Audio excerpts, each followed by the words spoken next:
Today we are discussing the budget, the federal budget, and we asked ourselves, what's the theme of the budget? Usually when you have a government that has spent some time in government, they will always tell you sustainability or consolidation. It's always part of the whole track. So we say is budget of sustaining growth and job creation. Budget of sustaining growth and job creation. So it's assumed that there is growth that is already being recorded. So to sustain the growth and then create jobs, that's the focus of the budget. Then the budget that was signed into law was valued, the proposed budget was 10.33 trillion, and the approved by the House was 10.59 trillion. Over 300 billion, almost 300 billion naira difference. So, and a quick one, there is the breakdown of the budget is statutory transfer 560 billion 470 million 827,235 naira. That is 560 billion naira is for statutory transfer. Debt servicing 2.7 trillion. Debt servicing. Recurrent expenditure 4.8 trillion. Capital expenditure 2.4 trillion. Then they mentioned that fiscal deficits is 2.28 trillion. And if we look at these subheadings, as we have mentioned now, we see that recurrent expenditure is 4.8 trillion.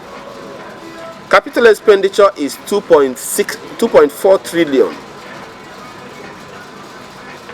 Then the fiscal deficit is 2.28 trillion. If we have debt servicing as 2.7 trillion and fiscal deficit as 2.8 trillion,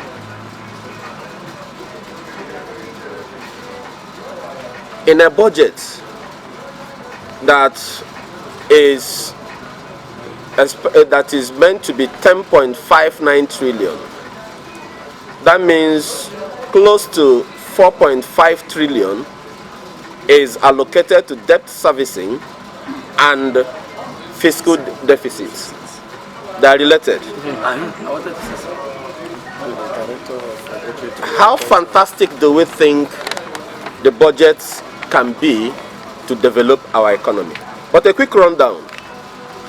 The works and housing has 262 billion. Power sector 127 billion. Transportation 123 billion. Universal basic education 112 billion. Defense 100 billion. Zonal intervention projects 100 billion. Agric and rural development 83 billion. Water resources 82 billion. Niger Delta Development Commission 81 billion. Education 48 billion. Health 46 billion. Industry, trade and investment 40 billion. Northeast Development Commission 38 billion. Interior 35 billion. Social Investment Program 30 billion. Federal Capital Territory 28 billion. Niger Delta Affairs Ministry 24 billion.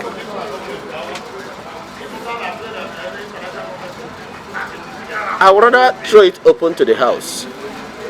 What do we think is what we feel about the breakdown of the budget? That is, if at all that from works and housing we started from has a taking effect of reduction. I think I'm right. I mean, go on. Go on. We started from the highest. Thank you. Down. That's what I'm talking about. Very, very fast.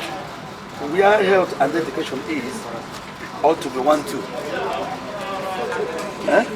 That is #1 point. And you see that they have taken down to where may not be too necessary. And then this Niger Delta, Northeast and Niger Delta and social development happens to be the ministries that within this period under review has had a lot of stories because of trying to politically sort out 1 or 2 things along the line. Automatically, that should be the reason why we have forgotten the name of the budget. Okay.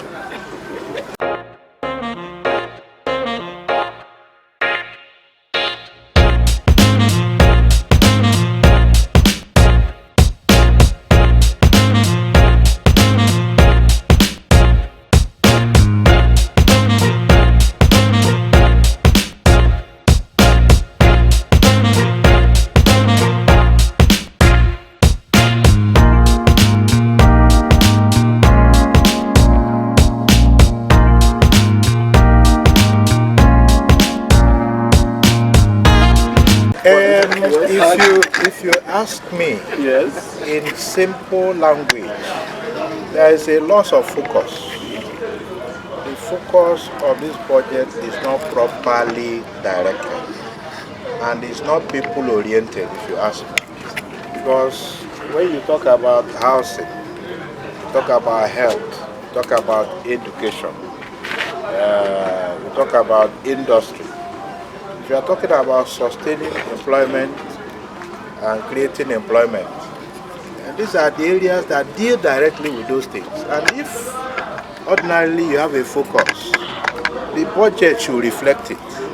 But this budget does not reflect the idea of sustaining or creating employment.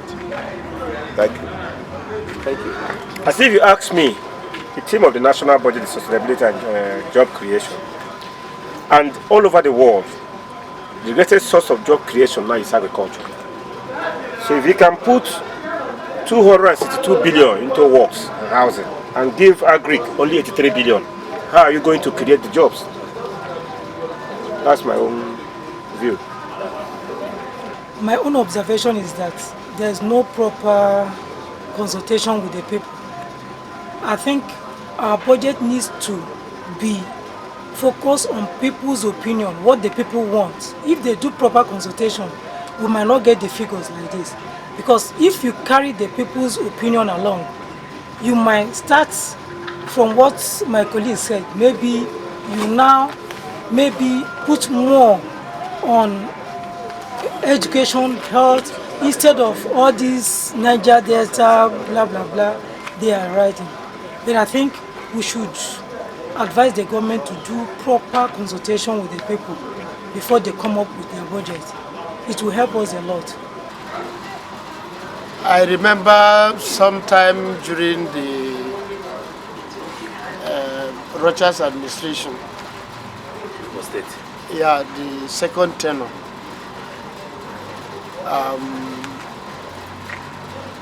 when I became the director of budget. So there was a public forum that time where the budget was being discussed. And you know that time the reputation of the government was so low. The invitation was from my commissioner. He stepped it down for the PAMSEC, and PAMSEC said I should go and represent him. And when I went there to defend the budget of the state, they almost beat me up.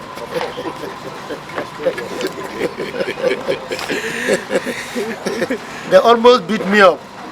So since that time, when you are talking of something of public like this, you be conscious. And that time they were asking of budget implementation. I said, as long as implementation varies in degree, as long as salaries are paid, and you can see some fiscal things being done. Budget is being implemented.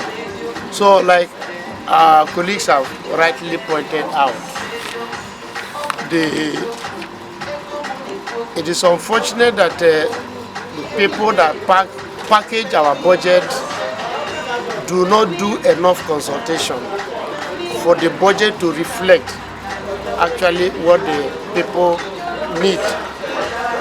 Otherwise, the number one principal thing that the budget, that should make a budget fairly acceptable, should talk about education and health. They're supposed to occupy the highest size of the vote, and followed by agriculture. But this time around, just from the sectors our director has mentioned, you can find out that this budget lacks proper consultation. But let me say also that no budget is completely bad. It depends on the implementation. If they can actually achieve the target that have been set on this, then maybe next time we can correct ourselves. But as it is being structured now, I think it's not properly structured to give Nigerians what we want at this time. And that is the cause of restiveness in this country.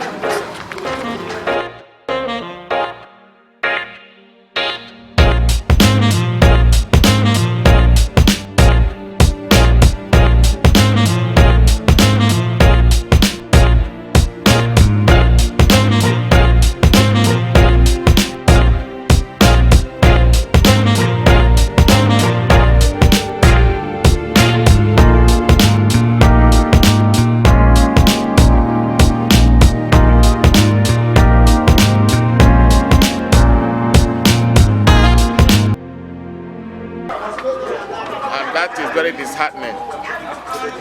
The same story every time, every year. Nothing new is added. United Nations recommended that the budget of every country should apportion 25% to education. It's not disputable. As poor as India, I always refer to India because that is where I am. They give up to 30% in their budget for education. That's why the standard is increasing. That is why they're taking up the ICT. That's why they are launching into the space regularly. That is why they're into production of drugs. They are swearing in medicine because everything surrounds education. Somebody told me that it's not going to be possible to have something good in education when those at the hem of affairs don't even know education. Somebody said so, and that is a very big problem. If education is given its right budget, believe me, this country will soar in very many aspects, technological, in the science, and other areas. The same story every year. The question is, who are those that plan the budget? They don't include the stakeholders in the various areas to be a part of the budget planning. In League of Professionals, the group I belong, the chairman is the Fiscal Responsibility Commission chairman. They are the ones in charge of planning the budget. And if he tells you the story of what happens there, he's a lawyer. He doesn't know so much about what happens in the financial sector. He's just there as a stooge. He goes there to present the country, he goes there to defend what has been presented, whether it is right or wrong. But he says things are wrong. Things are not happening rightly because the right people are not there. If we have to have something working out for a better budget, just like what our director listed here, what is 100 billion zonal intervention fund? Where do you see that? Even at the end of every year, who accounts for the other budget, whether it was rightly used or not? What happens to the remnant of the budget is a problem. Every year keep having monies allocated to various aspects of our national life, yet things remain stagnant. How do we improve it? What do we do? What we have today is a budget of no nomenclature. And that is what I say repair it, because we are just like blind fools roaming in an endless void, because there's nothing coming out of it. Honestly, when this issue of the budget was to be discussed, I did say that there is nothing we can contribute here that will change us at the helm of affairs, because they are already been corrupted. It was in this government selection about budget padding. They pad and pad and pad just for their personal enrichment, not for anybody. Yet things go wrong. So what I am saying is that we don't have budget as it should be in Nigeria. If the right things are not done in the right way, the right allocations are not made in the right places, then we are still roaming in the void. Thank you. All right, thank you very much. A quick review. Is really unfortunate that we are talking of sustaining growth and job creation, and we are having about 5 cost codes here that are more or less are just dedicated to social program. Number 1 is zonal intervention project, which is not defined. Number 2 is Niger Delta Commission. Number 3 is Northeast Development Commission. Number 4 is Social Investment Program. Number 5 is Niger Delta Affairs Ministry. All these do not they are I will call them silos of fund provided for indiscrete programs. Silos of corruption. And this is a base for corruption and misappropriation. Incidentally, a country like Nigeria is not supposed to have anything less than 2 trillion naira dedicated to education. We have forms of education, formal education and informal education. Much of the problem in this country is that a lot of people can speak English, but deep down they don't understand the connectivity of economic system.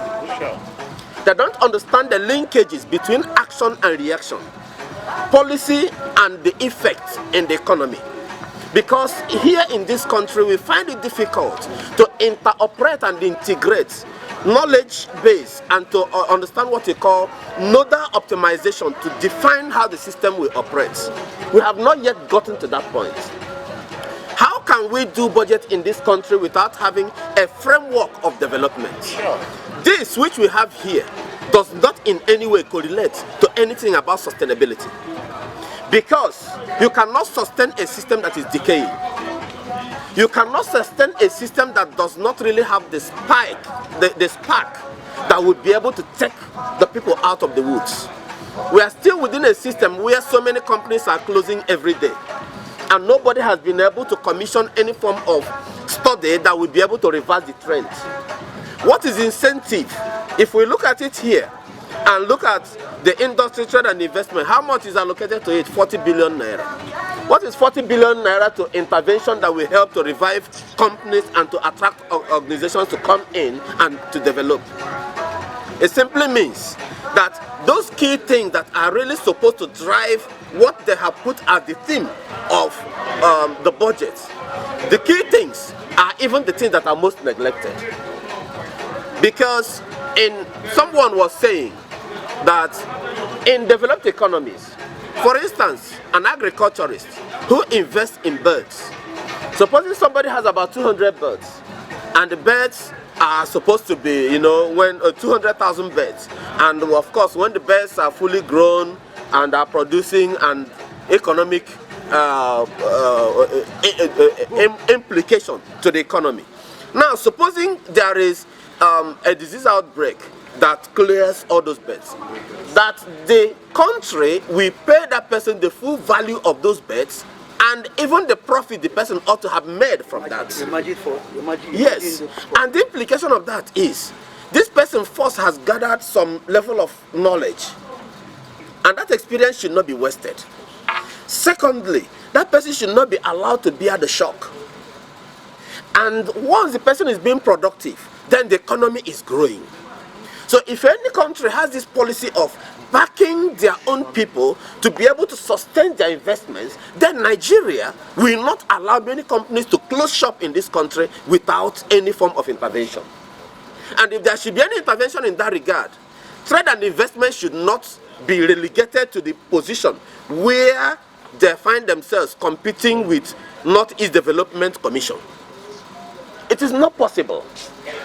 So that simply means that we have a set of people who are handling the budget planning of our country, and those people don't understand the intricacies of economic development in line with fiscal policy and fiscal appropriation.